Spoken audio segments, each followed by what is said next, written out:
Welcome to a holiday edition of Grave Explorations. In our walks together, we have passed by many names, be they cast in bronze or carved in stone, whether they line marble halls or face the sky. Those names are the beginning of a story, and as we race towards a brand new year, take a moment to walk with me and hear about a man who is called the real Santa Claus. In cemeteries, the graves are laid out in an almost haphazard pattern, or with such uniform precision that it is often difficult to distinguish one from the other. Either way, it makes it almost impossible to find who you're looking for unless you have a landmark to point the way. For our visit today, we will look for a solitary standing pipe in a seldom visited section of Loma Vista Memorial Park. Water drips from the spigot with the steady rhythm of a clock marking time. And if you wait here long enough and count enough drops, you might be lucky to catch some of the local wildlife stop by for a drink of water.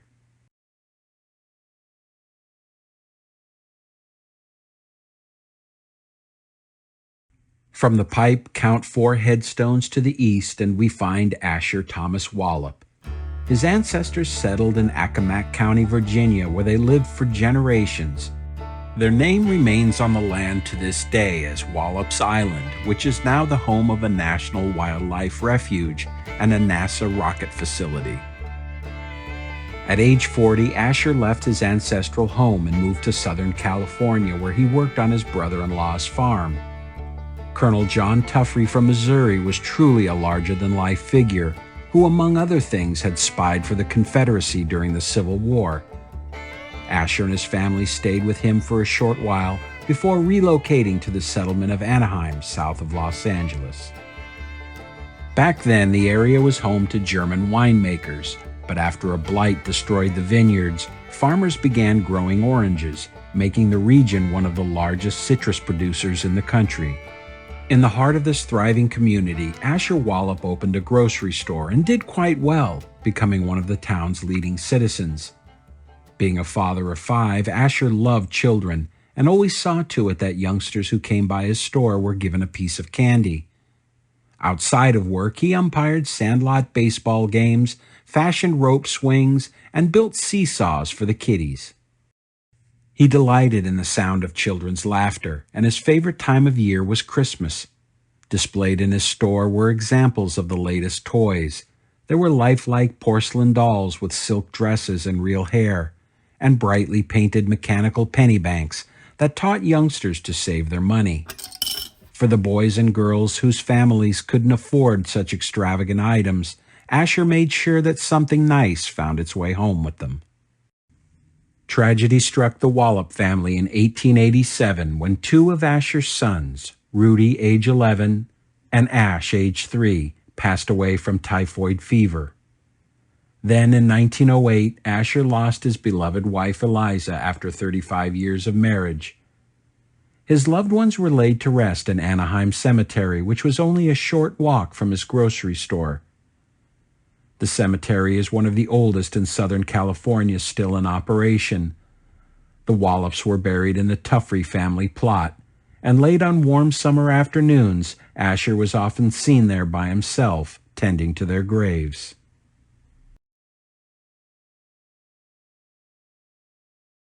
By 1910, Asher had sold his grocery store and was a semi-retired poultry dealer. Years rolled by at a dizzying pace in the new 20th century. The old gentleman from antebellum Virginia had lived to witness advances in technology, both wondrous and terrifying. In the face of such progress, there were few of his age who could understand the modern mechanized world, let alone believe that they had a place in it. But the one thing Asher had learned in his long life was that times may change, but people do not. And the one thing he did understand was suffering, and he had never seen more of it than during the Great Depression. Asher was long retired by then, but he was still an active presence in his community, and he saw the utter ruin that the economic collapse had delivered onto his friends and neighbors. and at no time were those hardships felt more keenly than at Christmas. For out-of-work families who could barely put food on the table, there would be no holiday celebration. And on Christmas morning, instead of presents, children would be given only hollow promises of maybe next year. Asher wasn't a wealthy man, but in a hopeless situation, he saw an opportunity to help his neighbors. For his entire life, he had been a skilled woodworker, and even at 90 years old, he was blessed with excellent eyesight and nimble fingers. His only infirmity was deafness, but he wasn't complaining because he believed the world was too noisy anyway. He went to work months before Christmas by collecting wooden produce boxes and shipping crates. Then he began cutting and sanding the wood, shaping them into toys. He made tiny beds, dressers, and rocking chairs, the perfect size for a girl's doll.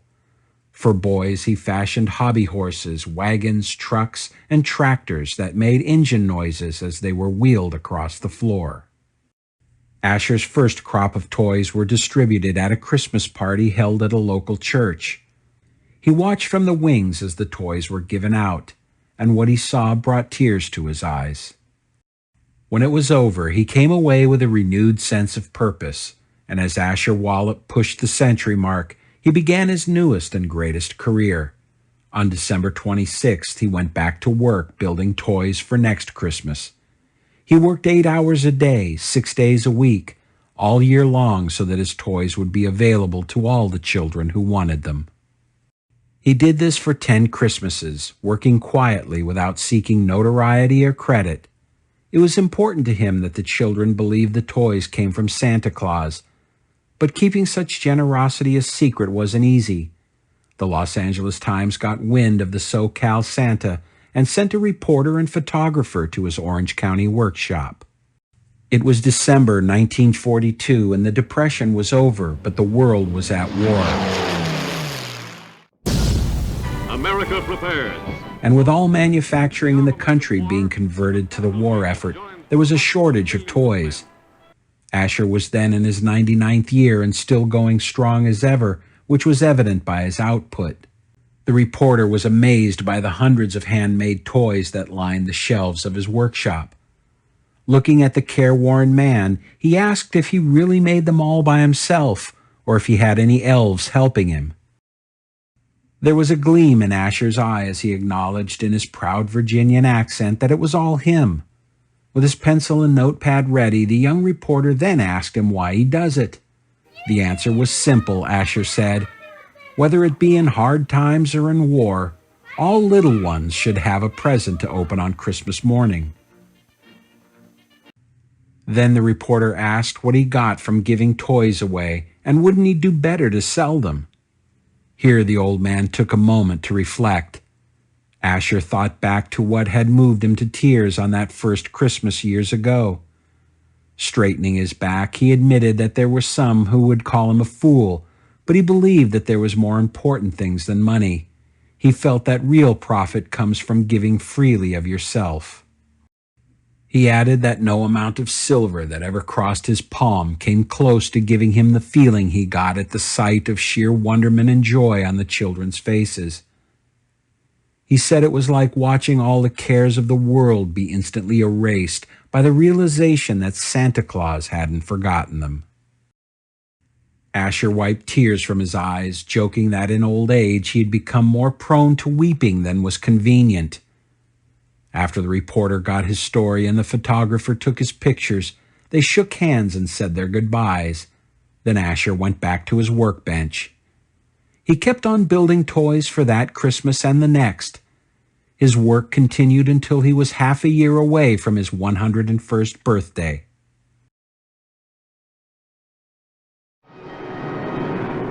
On June 10, 1944, as the world was gripped by the Allied invasion of Europe, Asher set aside his tools, feeling optimistic that the terrible war would soon be over. Wouldn't it be grand, he thought as he went to bed that night, if next year everyone could be home for Christmas? Then he closed his eyes and fell into a deep sleep, a sleep that ends all sorrow. When Asher Thomas Wallop was laid to rest at Loma Vista Cemetery, the bodies of his wife Eliza and sons Rudy and Ash Jr. were moved from Anaheim and placed beside him. During his long life, he had accumulated many friends, most of whom he never knew he had. Many of the children, some now grown, came to pay their respects to a man they had only known as Santa Claus.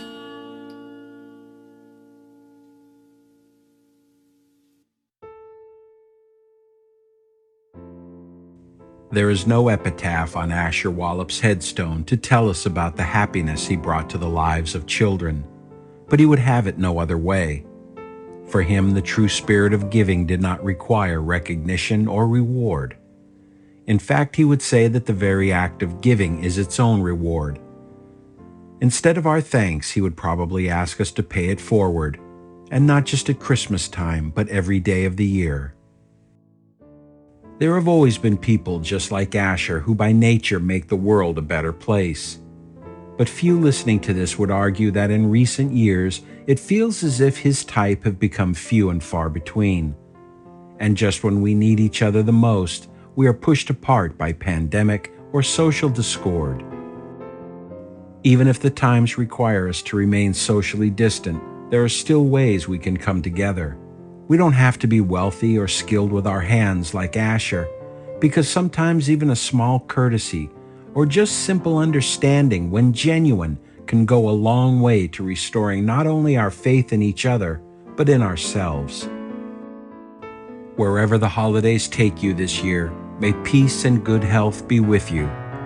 And to all the unsung Santas out there, this video is dedicated to you. Merry Christmas and a happy, prosperous New Year. Thank you for watching.